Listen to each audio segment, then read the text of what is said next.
আজকে আমরা চেন্নাই থেকে বেরিয়ে পড়েছি কাঞ্চিপুরম আর মহাবল্লীপুরমের উদ্দেশ্যে। চেন্নাই থেকে 72 কিলোমিটার দূরে অবস্থিত এই কাঞ্চিপুরম শহরকে বলা হয় সিটি অফ 1000 টেম্পলস।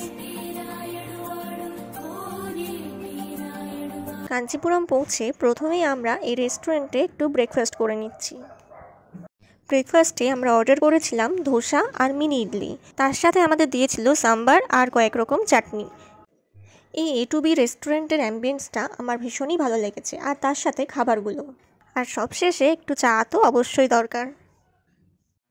এখানে আপনি অনেক রকম মিষ্টি পেয়ে যাবেন, তাছাড়াও রয়েছে বিভিন্ন রকম ড্রাই ফ্রুটস, যেগুলো আপনি গিফট পারপাসে নিয়ে যেতে পারেন।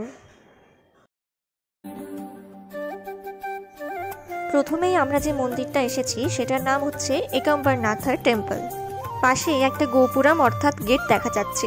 এরকম টোটাল 4টে বিশাল বিশাল গোপুরম এই মন্দিরে রয়েছে, যদিও সেগুলোতে এখন কনস্ট্রাকশনের কাজ চলছে, তাই কোনো ভিডিও সেভাবে নেওয়া যায়নি।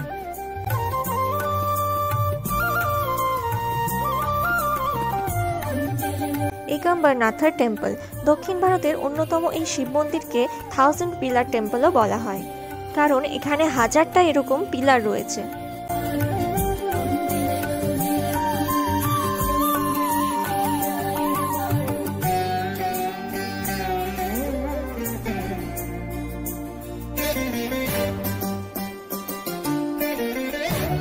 নেক্সট আমরা চলে এসেছি কৈলাসনাথা টেম্পল।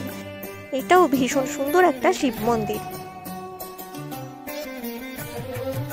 কাঞ্চিপুরম এলে এই মন্দিরটা কিন্তু আপনাদের আইটিনারিতে অবশ্যই রাখবেন। এই মন্দিরের প্রতিটা জায়গায় যে ইন্ডিয়ান আর্ট লুকিয়ে রয়েছে তা দেখে আপনি মুগ্ধ হতে বাধ্য।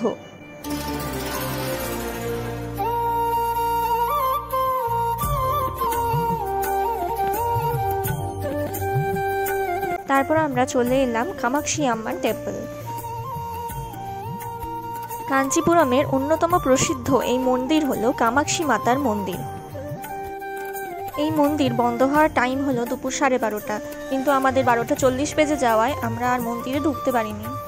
মন্দিরের পাশে একটা কাঞ্চিপুরম শাড়ির দোকানে আমরা ঢুকে পড়েছি এখন। এখানে কিভাবে একটা কাঞ্চিপুরম শাড়ি হাতে বোনা হয় সেটা আপনারা দেখতে পাবেন। এরকম হাতে বোনা পিওর একটা কাঞ্চিপুরম শাড়ির দাম শুরু হয় 12,000 টাকা থেকে। তবে এখানে 1000 টাকা থেকে শুরু করে এইরকম নর্মাল কাঞ্চিপুরম শাড়িও পেয়ে যাবেন। কয়েকটা শাড়ি কিনে সেদিন আমরা পৌঁছে গেছিলাম মহাবল্লীপুরমের উদ্দেশ্যে। সেই ভিডিও নিয়ে আসবো পরের পর্বে, সাথে থাকবেন।